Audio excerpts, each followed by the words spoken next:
Assalamualaikum warahmatullahi wabarakatuh.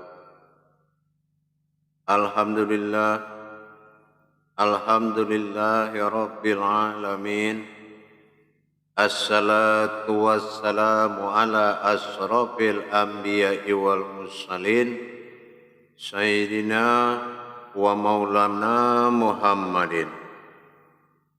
Ashhadu an la ilaha illallah wa ashhadu anna Muhammadar Rasulullah. Allahumma salli ala sayyidina Muhammadun musahabihir wal ikram ya wal jalil wal ikram. Subhanal malikul quddus, subhanatil izzati wa azzamati wa haibat wal qudrat wal sultan wal kamal wal jamal wal kibriyai wal ijabarut walai ya'budu walai ya'budu abda suhubukum kudus rabbuna wa rabbul malaikatihi wa ruhi subhanallah walhamdulillah wa la ilaha illallah wallahu akbar. La nabiyya ba'da amma ba'du wa tahirin wal mujahidina ibadallah wa ittaqullah. Alhamdulillah, kita panjatkan puji syukur kehadirat Allah Subhanahu wa taala atas limpahan karunia rahmah dan hidayahnya, serta dengan izinnya juga kita dapat menjalankan perintahnya, beramal dan beribadah, dunia dan akhirat, zahir dan batin. Bersalam kita tidak akan pernah kita lupakan. Marilah sama-sama kita panjatkan kepada junjungan kita, Nabiullah Nabiul Akhirul Zaman, Rasulullah Muhammad sallallahu alaihi wasallam. Atasnya kalimahnya dengan mengkalamkan Allahumma salli ala Sayyidina Muhammad wa ala alihi Sayyidina Muhammad. Alhamdulillah, kita panjatkan segala puji dan syukur kita kehadirat Allah dengan segala limpahan karunia, rahmah dan hidayahnya, serta dengan izinnya juga kita dapat menjalankan perintahnya, beramal dan beribadah. Salawat seiring salam tidak akan pernah kita lupakan. Marilah sama-sama kita sampaikan kepada junjungan kita, Nabiullah Nabiul Akhirul Zaman, Rasulullah Muhammad sallallahu alaihi wasallam. Atasnya kalimahnya dengan mengkalamkan Allahumma salli ala Sayyidina Muhammad wa ala alihi Sayyidina Muhammad. Berjumpa lagi kita para jemaah, para hadirin, para sanak saudaraku dimanapun berada, dalam tayangan channel Buya Pasaman Timur dalam rangka meningkatkan iman dan takwa kita dengan belajar menuntut ilmu. Tolabul ilmi faridatul a'la kulli muslim. Dengan demikian para jemaah sekalian, dalam rangka belajar dan mengajar, ini adalah salah satu ciri khas umat Muhammad sallallahu alaihi wasallam. InsyaAllah pada tayangan waktu kesempatan yang diberikan oleh Allah yang kita sangat muliakan ini, kita akan berbagi ilmu dan wawasan tentang hakikat dan rahasia daripada sifat aftarnya Allah pada alif nyata yang tersurat dalam Al-Quran, usuluddinnya semata.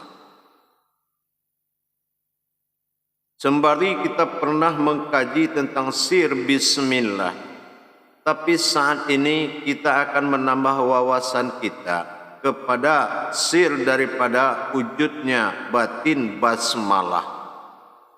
Kenapa ada kata-kata basmalah? Ini adalah sifat zahirnya dari kata bismillah yang aktarnya Allahu Rabbil Alamin.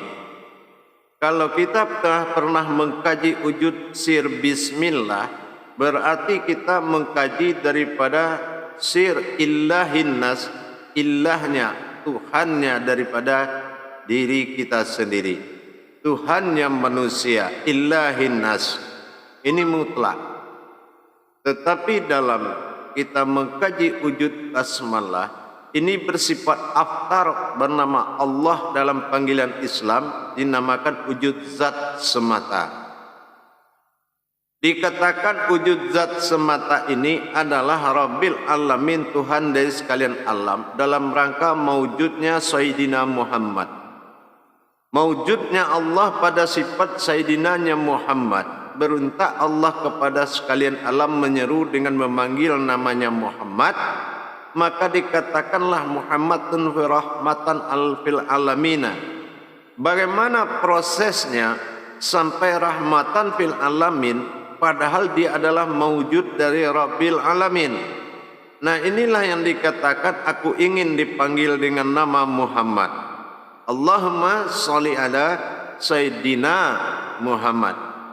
Nah, kita akan mencoba mengkaji bahwasanya dilahirkan bismillah, sirnya dalam bismillah, tapi di dalam basmalah bersifat alam pada kodrat, Adam pada penghulunya. Ini dinamakan basmalah. Ba di sini adalah batin mutlak, sementara alif adalah batin daripada sirnya, sir daripada batin mutlak tersebut. Nah, sementara sin itu sendiri kodrat sifat zat dari mutlaknya rahmatan fil alamin, yaitu Muhammad.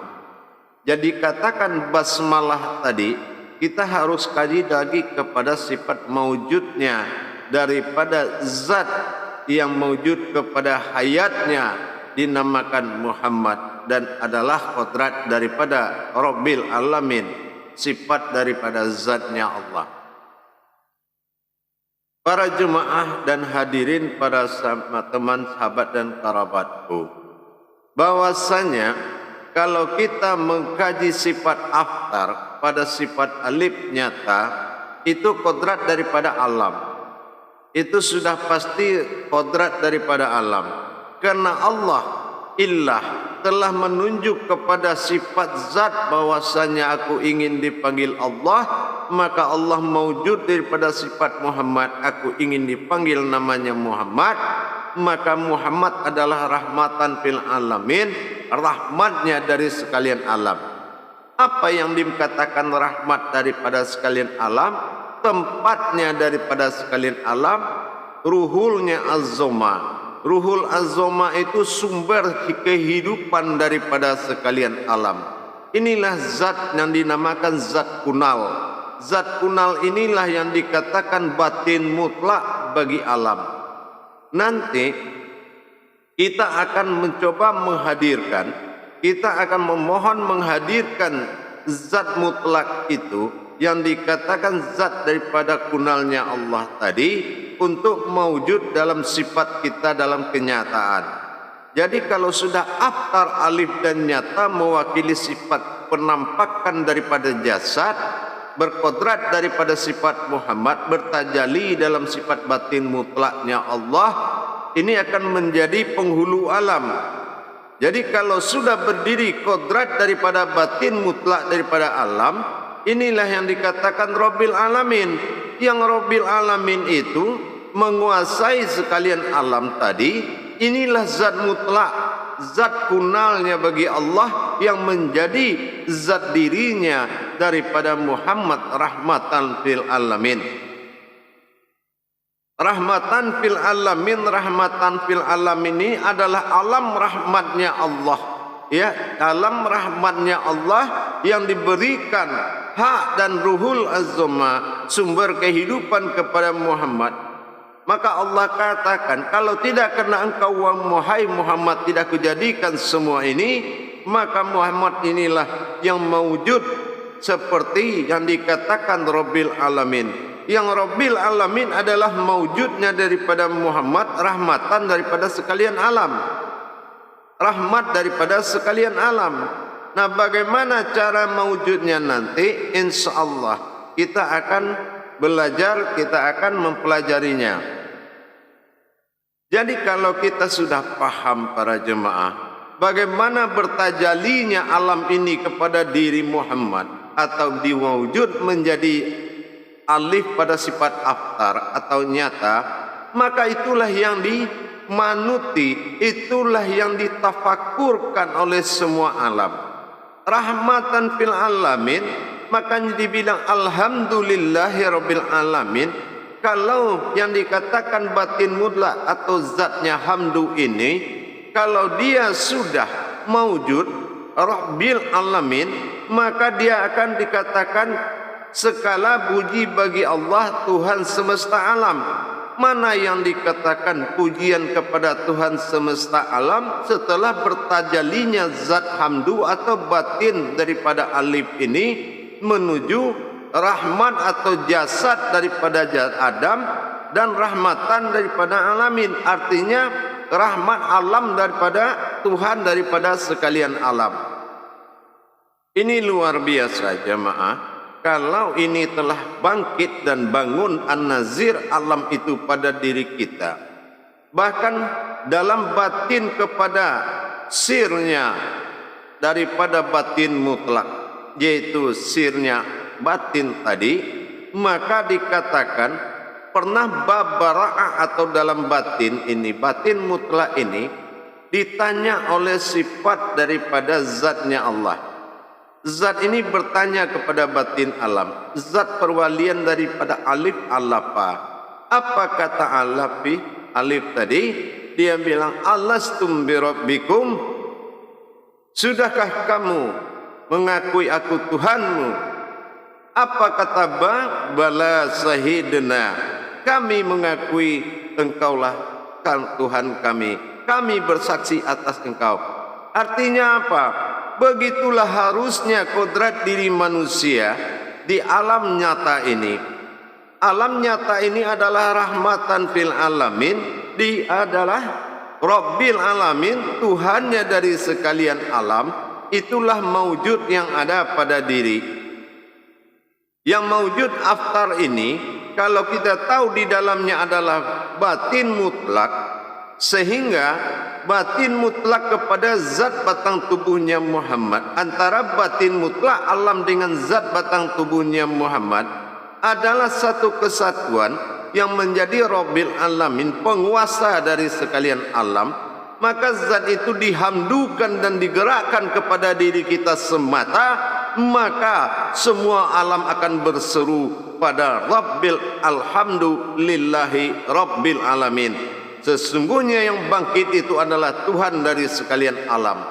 Insya Allah semua akan rahmani rahim. Rahman pada sifat basmalah, rahim dalam sifat bismillah. Maka itulah kasih sayangnya Allah. Dikasih oleh Allah pada rahmat atau alam, rahim disayangi oleh Allah sifat rahim. Inilah sifat nyata dan sifat tersiratnya Allah dalam Rahman dan Rahim. Jadi basmalah pada Rahman, bismillah pada Rahim ini menjadi rahmatan fil alamin. Kalau rahimnya bis itu menjadi sifat ilahinas, Tuhan daripada sekalian diri.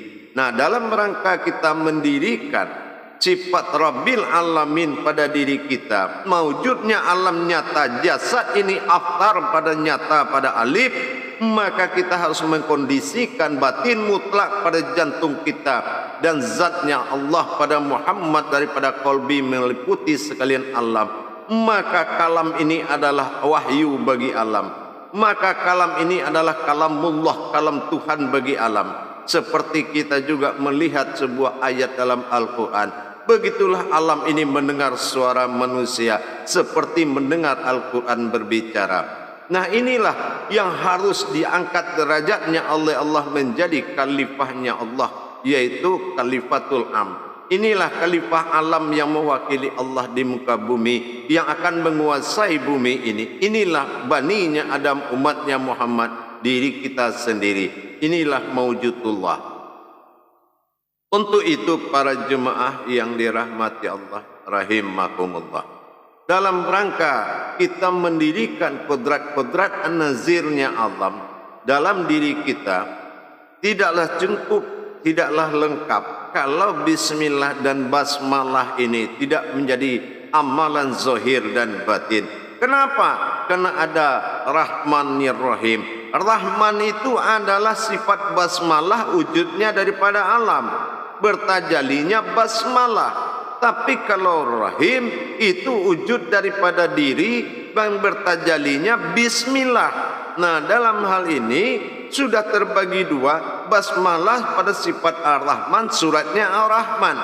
Sementara Ar-Rahim itu disifatkan pada bismillah, dalam wujud kitabnya adalah Al-Fatihah. Makanya bismillah dalam Al-Fatihah.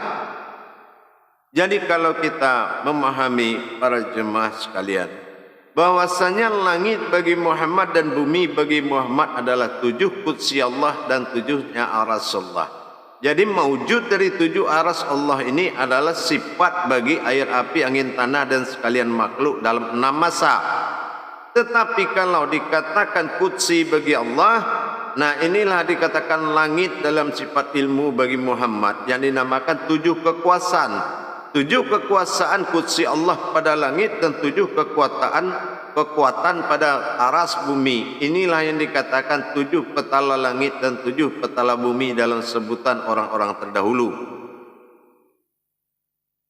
Jadi para jemaah, untuk menghadirkan AIU itu dalam kajian ilmu, tetapi kita dalam kajian ibadah tidak mengkaji AIU, tetapi mengkaji sifat Rabbil Alamin dan Ilahin Nas. Jadi kalau bagaimana Muhammad dijuluki Rabbil Alamin sebagai rahmatan fil alamin, artinya apa? Karena di dalam Muhammad adalah wujud daripada Allah yang mewujud, ingin dipanggil Muhammad. Inilah yang dikatakan Rabbil Alamin, dan dirahmati sebagai Tuhan daripada sekalian alam dalam bentuk rahmatan fil alamin. Dirahmati dari Allah sendiri, dibaiat dan dirahmatkan oleh Allah sebagai Ruhul Azma, sumber kehidupan daripada seluruh alam. Para jemaah yang dirahmati Allah rahimakumullah, sangat luas ilmu Allah ini kalau kita mau belajar. Tapi apapun bentuk yang kita pelajari, semata-mata sebetulnya kita mempelajari diri kita sendiri. Apapun yang kita pelajari, baik dari sifat ba'dalnya, meskipun dari sifat aftarnya Allah, ba'dalnya Allah, ketunggalan wahid dalam bismillah atau ba'dal, atau dikatakan sifat ahad bagi Allah, aftar pada sifat Rabbil Alamin. Nyata alif dengan alif yang tidak nyata, bismillah dengan basmalah. Nah, ini juga harus kita kaji. Kenapa? Tidaklah dikatakan sebuah perbendaharaan Allah itu kalau ternyata mewujudnya miskin dengan ilmu. Kaya dengan ilmu bukanlah memiskinkan dan menganggap orang lain itu miskin, bukan. Ini adalah masalah kajian yang harus mewujud di dalam diri. Kaji yang mewujud di dalam diri wajib dikaji. Kalau tidak akan tidak sempurna seseorang di mata Allah, masih kurang daripada sifat penjadian dan penciptaannya. Nah, sekarang kita berbicara tentang basmalah. Mungkin 1001 orang mau mengkaji tentang basmalah, atau mungkin tidak tahu atau bagaimana, saya juga kurang paham. Tapi yang jelas, satu titik pun dalam ilmu Allah kita sebagai umat wajib menjadikan satu laut. Jadi apapun nikmat dunia sebesar satu laut, kita harus menganggap itu satu titik. Kenapa? Apapun semuanya kula min indallah, semuanya itu datang daripada Allah. Tapi di dalam kita mengkaji sifat daripada al-lafa, yaitu sifat dari penghimpunan atau alif, wajiblah kita mengetahui ke dalamnya. Kenapa? Di situ mengandung kesempurnaan diri.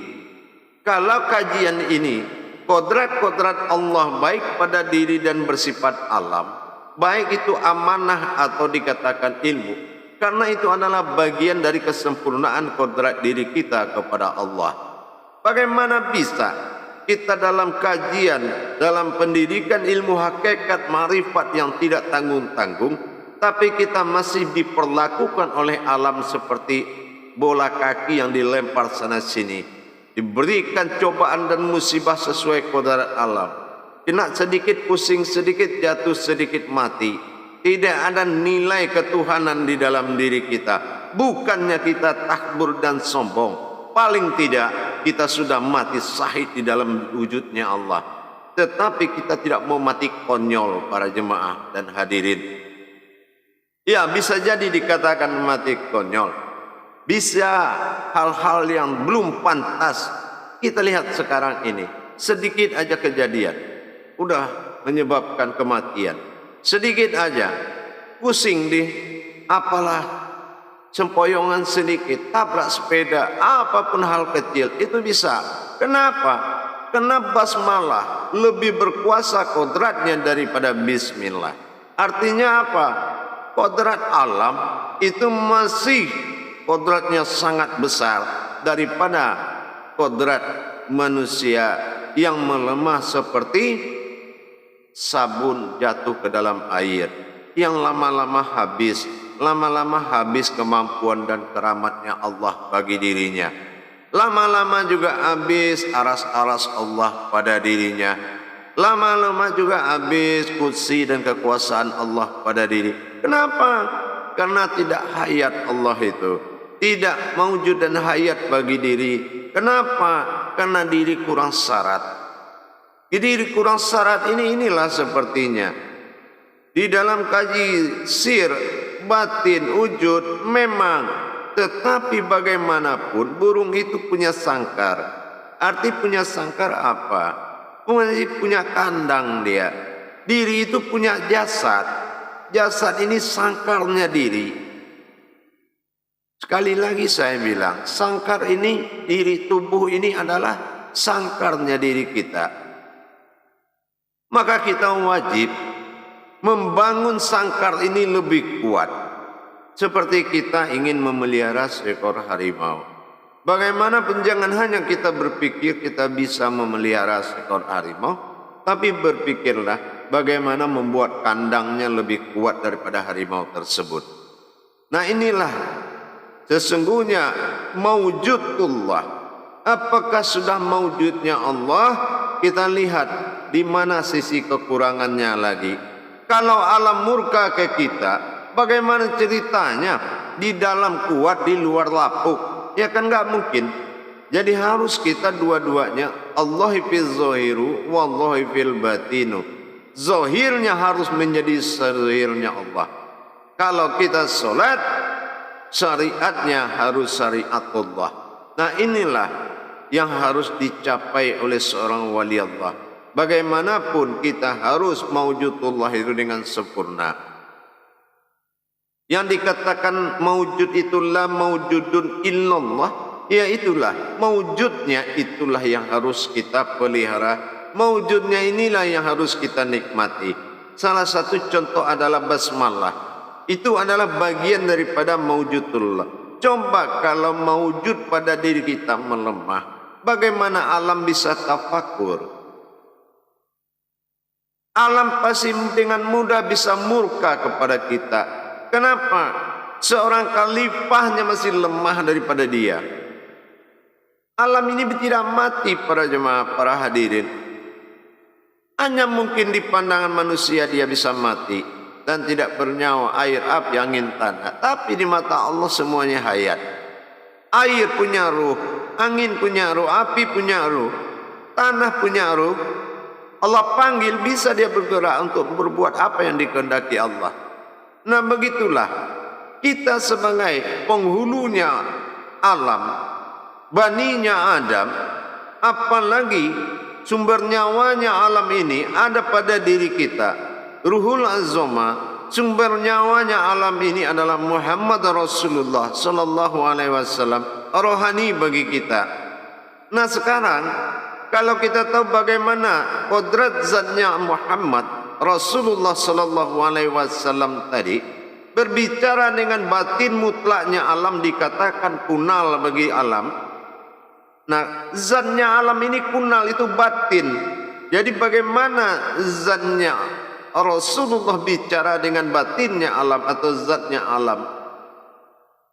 Kita sudah kaji tadi, kalau syahadatnya sudah ada. Alastum birabbikum, alif menanya. Apa yang dijawab? Bala sahidana, diakui ketuhanannya. Kamulah, kami tahu, kami bersaksi atas engkau yang telah ditunjuk oleh Allah untuk menjadi panutan kami.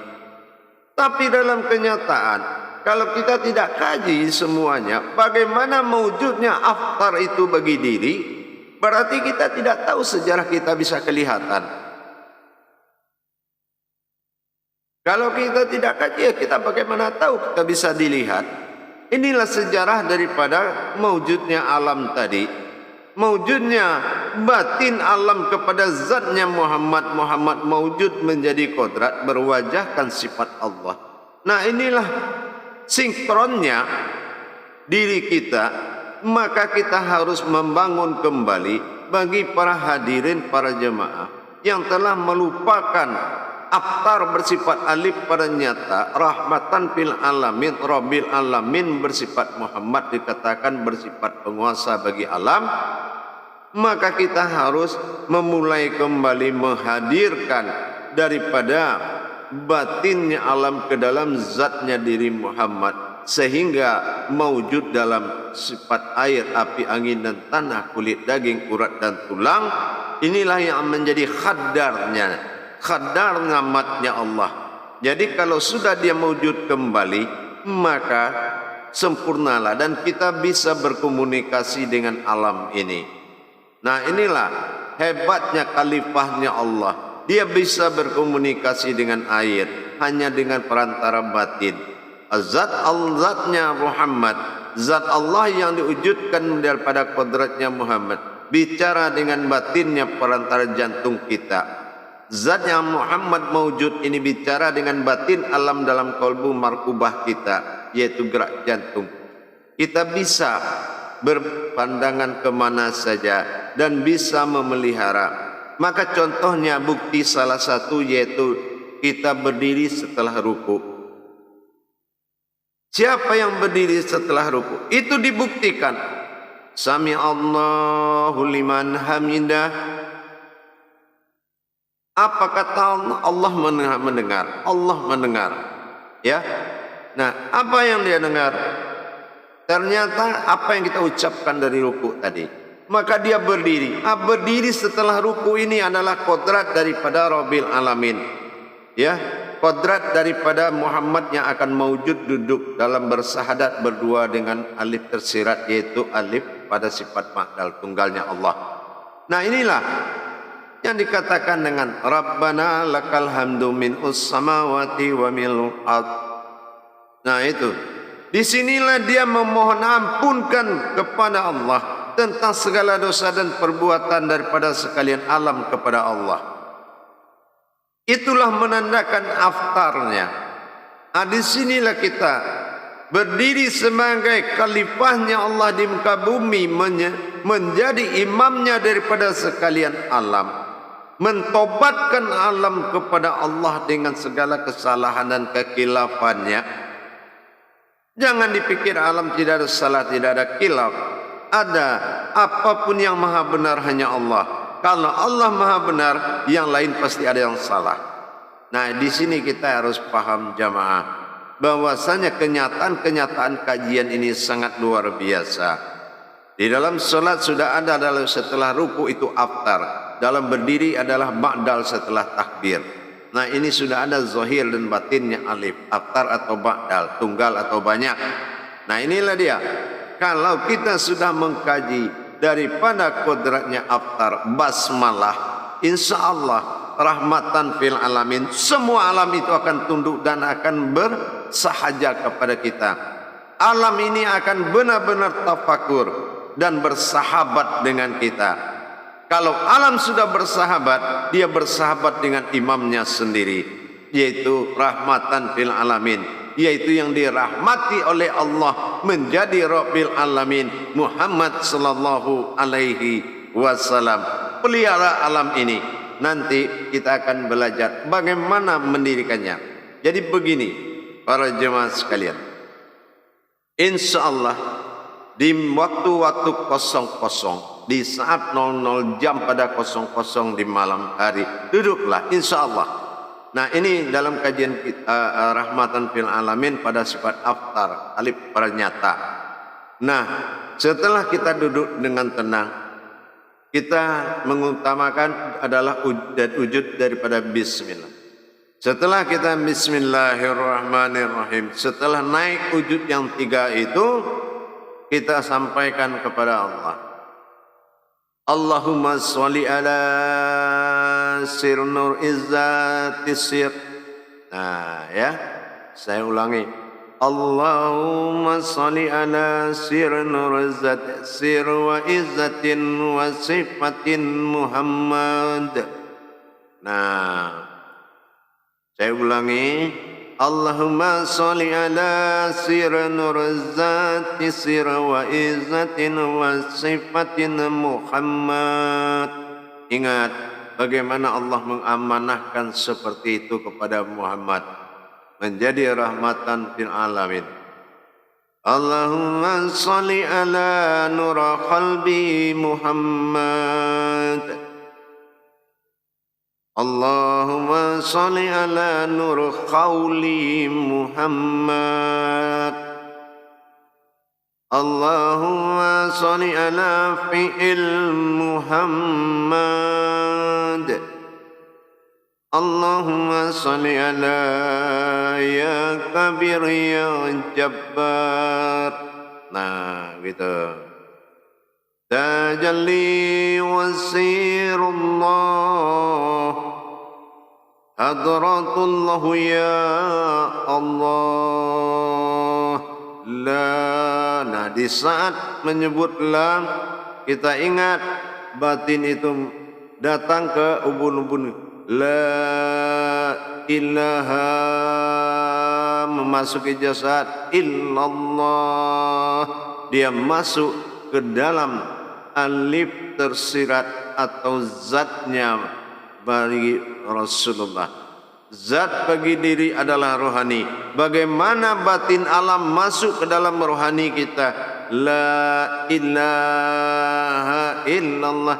La ilah langsung ke biha illallah, dia masuk ke dalam rohani kita, yaitu zatnya Muhammad sallallahu alaihi wasallam. Maka suara kita sudah menjadi kiblat bagi dia, menjadi kodrat bagi alam, dan kodrat kita adalah menjadi panutan bagi alam. Kita laksanakan itu di malam hari. Bagaimanapun basmalah kodratnya alam, rahmatan fil alamin wa rabbil alamin, alif pada aftar sifat nyata. Saya ulangi sekali lagi. Jadi kalau kita ada waktu dengan tenang pada jam 00.00 setelah kita duduk bersila atau dikatakan duduk uzlah, kita duduk uzlah semua rapat dan lutut dipegang kedua-duanya dan tidak boleh pakai tasbih karena ini adalah sifatnya takharub, menghadirkan, ya, menghadirkan. Boleh dia masuk dalam ubun-ubun, boleh masuk dari tulang sulbi, di mana enaknya aja, ya, boleh silakan, tidak ada masalah karena batin Allah itu mutlak, itulah batin alam. Bismillahirrahmanirrahim. Nah, saya tenangkan membaca begini biar gampang kita ingat bersama. Allahumma sholli ala sir nur izzati sir wa izzatin wa sifatin Muhammad. Tarik nafas lagi. Allahumma sholli ala nur qalbi Muhammad. Tarik nafas lagi. Allahumma sholli ala nur qawli Muhammad. Tarik nafas lagi. Allahumma sholli ala fi'il Muhammad. Tarik nafas lagi. Allahumma sholli ala ya kabir ya jabbar. tajali sirullah hadaratullah ya Allah la ilaha illallah. La itu artinya alam batin tadi, illa sampai ke qalbi, illallah dia masuk ke dalam zatnya. Jadi di dalam zatnya Muhammad ada batin daripada Muhammad, yaitu alam. InsyaAllah maka gerak suara ini adalah gerak daripada batinnya alam. Dia sinkronnya ke suara dan pandangan. Dan rasa perasaan bersahabat dengan alam harus selalu ada. Bagaimanapun mereka adalah hidangan yang siap melayani umat. Inilah alam. Dikatakan alam ini Al-Maidah karena dia bisa menghidangkan apapun yang dibutuhkan oleh umat.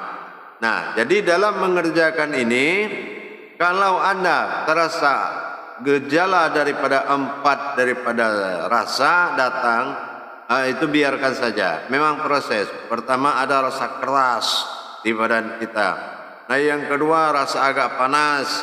Yang ketiga rasa dingin. Nah, yang keempat tuh rasa berat. Nah, gitu. Nah, jadi biasakan itu dia berlalu sebentar saja karena itu adalah kodrat daripada air, api, angin dan tanah. Nah, setelah dia batinnya masuk, maka kita bicara atas nama batinnya kepada alam ini. Apapun yang kita bicarakan, kita harus atas nama batinnya. Dan ini bisa menjadi pegangan dalam bertajali dan bersahabat dengan alam.